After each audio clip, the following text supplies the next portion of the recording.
What's going on, guys? Pleek from Bizarre Central here, or as we're going to be starting calling these, Bizarre MMA. We usually post gaming content, but as big fans of MMA, we're going to start putting out videos for the UFC cards. It's going to be the usual, picks and overall card rating, but what we're going to do is pick who we want to win versus who we think is going to win. Just trying to separate our personal biases from what we think is the most likely outcome as much as we can. A lot of people tend to put their biases forward versus the most likely outcome, and they kind of get blind from that. So we're just trying to move away from that as much as we can and really, really, really think about it and try to go, okay, at the end of the day, we really like this guy, but this person's gonna win. It's a little too early to say. Maybe it's too soon. My apologies, but I really, really wanted Charles to win. Knew Ilya was gonna win. Knew it was gonna happen like that too. We both did. Me and the homie both did. And it hurts to say. It still hurts my heart. I ain't gonna lie, guys. But that's how it is.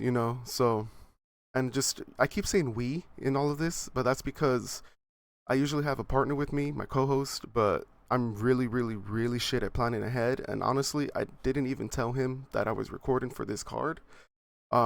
That's my bad. I kind of had a lot going on this week, so I didn't really get to tell him ahead of time. And if I were to tell him right now, like, hey, I'm going to record this for the card tomorrow, as I'm recording this late afternoon, the night before the card, and just it wouldn't be fair to him, as I wouldn't be giving him enough prep time to look over the fights and really analyze it and do his thing when it comes to the picks. So he will join us tomorrow for the watch along stream, and he's going to be joining us for the rest of the cards in the future. So my apologies to you guys and to him. I'm sure you guys will forgive me. But with all that said, let's get right into it. I want Klein to win, and I have her winning as well, mainly because Melissa Martinez lost to Elise Reed, who's 8-5, and Klein also. They both only have one loss each in their records, and Klein's only loss in the UFC is to Jasmine Jasudavicius. I butchered that name, but that's okay. And like I said before, Martinez's loss is to 8-5 Elise Reed. It was a decision, but regardless, just going off of that, I got Klein winning, and I also want her to win because she finished her last fight in the second round via TKO. So hopefully she can continue that finish streak going. We all know how much the people like finisher AO pause over the decision machines. So yeah, I got Klein winning over Martinez. And then for the next one, we got Ramirez versus Davis. I want Ramirez to win, but I see Davis winning by decision. The next fight, Kennedy Nzechukwu versus Volton Walker.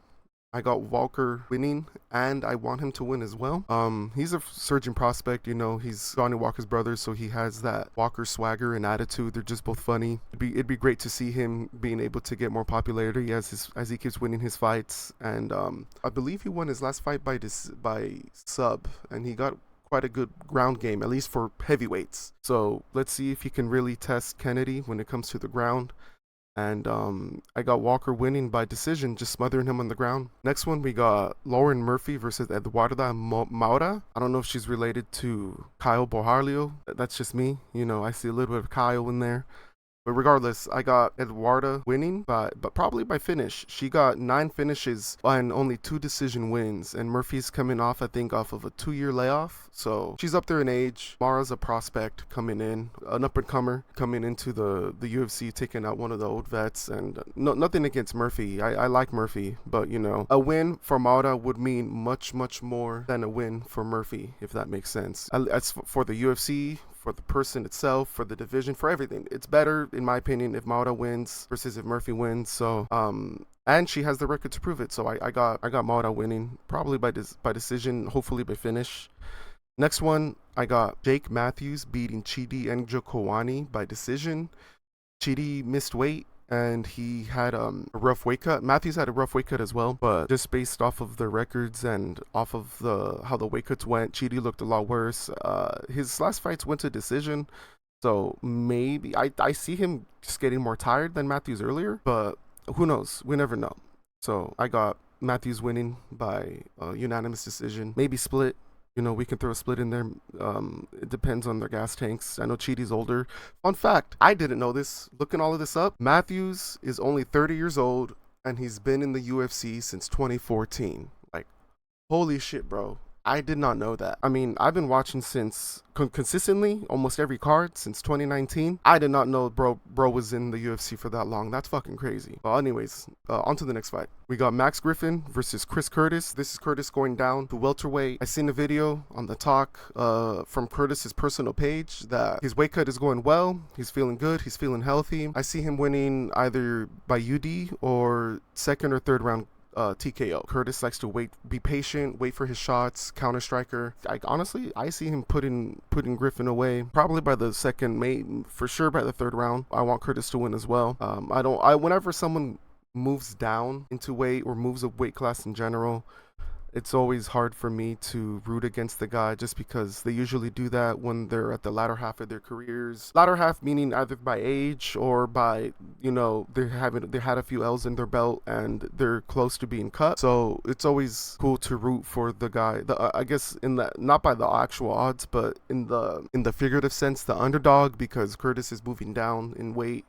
He's trying to get a bounce back from a few losses, have a career resurgence. You know, my man Chris is getting up there, man. He's despite his quarrels in on Twitter, I like the guy. He's a good talker, good fighter. Overall, just a chill guy. So I hope everything pans out well for Chris, and I hope this loss doesn't affect Max too much if he does end up taking the loss. Next fight, we got the opener of the main card. We got Tafa versus Tokos. Like I said, Tafa as well, moving down in weight.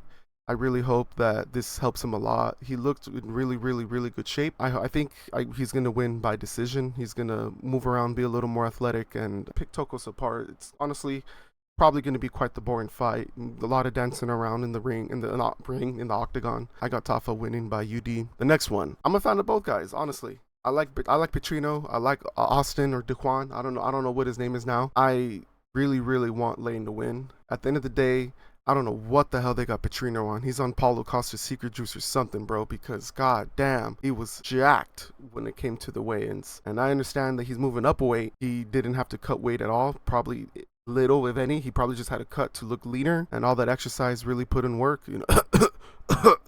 Exercise. I really hope Lane gets the win, you know, and if he does, I could see it going UD, Petrino gassing out, Lane probably taking him to the ground and picking him apart as the rounds go through, as the rounds play out. But honestly, I see Petrino getting a finish. Lane's chin is suspect. He's been finished multiple times, and at the end of the day, it's most likely going to be Petrino by TKO or KO. The next one is Landwehr versus Charrier. Nate's a dog, guys. Come on. He's an exciting fighter. He goes out there and puts his heart out in the octagon every single time. This one, it was hard for me because looking into it, I was like, how? You know, just it was crazy. Landwehr has a win over Ludwig Klein, MMA Twitter's favorite prospect. People love to glaze over this guy. But then again, he has a loss to Herbert Burns, the fat lesbian's younger sibling. So that right there made it really weird for me to try to pick this out. Obviously, I wanted Nate to win from the beginning. I'm an American just like him. Fuck the French. I'm just kidding. I love you, French people. But at the end of the day, Nate's a dog, man. And we'll really see who has the better chin, because Nate's going to go in there right away and try to put him out as quick as he can. And I hope he gets it done. I really do think he will get it done as well. Next one. Oh, man. This one was probably the hardest one for me next to Wonder Boy and Bonfim. Probably even more. I'd say it was harder for me to pick than those guys. But, man, I really want Cater to win. I think he's on a 4 or 5 fight losing streak. And they just keep feeding him to the wolves, man. These hungry up-and-comers. I'm not sure how long Steve Garcia has been here, but what I do know is that my guy is an animal, and I don't want to see Cater have another devastating loss, man. I really like Cater. He really puts it out there. He's really an entertaining guy. He has the movesets to do it too, but man, Garcia got that Mexican-American blood in him, and my guy is a dog. He's most likely gonna put it on Cater. from the beginning. I really, really want Cater to win this. I don't want to see him lose and get cut. Steve is up and coming, and it'd be more beneficial for the company, for the division, for himself, obviously, if he wins. But I want Cater to win, but I got Steve winning by UD, and Cater's gonna probably be a bloody mess after when the fight's over. As for the next one, I know I said we're separating our biases, but god damn it, I believe in Wonder Boy. I believe he got it one more time. I really want him to win. And with the way I seen Nicholas Dalby put it on Bonfim early on, and I know very different fighters, Dalby, he starts at 100 from the get-go, and he just goes out there and tries to maul from the beginning. And Wonder Boy is more of a counter-striker, and he picks people apart, and he takes his time. But at the end of the day, I don't know, man. If Bonfim keeps it on the feet, and if he doesn't take it to the ground, I see Wonder Boy winning by UD, man. I really do think that he's gonna go out there and show us who he still is, show us who he's always been. Now, if he takes the L on this one, if he gets picked apart, he loses, especially if he loses on the feet. I believe he said he had one more fight on his contract. Then, yeah, I'm gonna have to start picking against him as far as who I think is gonna win. But right now, I believe he got two more in him. I believe he's gonna try to finish out these two as strong as he can, and he's gonna try to finish the contract as best as he can. Get those win bonuses. Instead of just getting the show money. I really do hope that Wonder Boy gets it done, and I really do believe he'll get it done. Now, as for the next fight, I don't know, man. Same thing with Wonder Boy. The only thing is, the Black Beast, he kind of looks like he has 1 foot out the door, 1 foot in. He's always been like that, though. I seen someone on comments on social media today that after he lost the title fight to DC, he's just kind of been striding by. He picks and chooses when he's kind of like the Kevin Holland of the heavyweight division. As soon as he starts getting a little bit of challenge, just gives up, and he's like, forget this, man. I'm getting a fat paycheck anyway. He's entertaining. He has the fan base, and win or lose, he's getting that check. So Taliesin, he's big, man. He's really, I believe he's 6'7", really long arms, and he just goes out there and swings just as much as Lewis does. But hey, Lewis has been around for a while. He's fought taller opponents. He's fought the Tower and Volkov. He was getting his ass beat in that one. But man, this Teixeira's just a different. You know what? Actually, really got to put the biases aside. I know I put the blue circle for Lewis. But if Lewis doesn't get him in the first round or even the second, I got Taliesin winning probably. I'm gonna have to probably switch that around and give Taliesin the second round KO or TKO. I don't want it. But I really got to put the biases aside. I want Derek Lewis to win, but Taliesin is probably gonna get this done most likely. I wasn't thinking straight for that one. I just love Derek Lewis. Yeah, man. We'll see how it goes.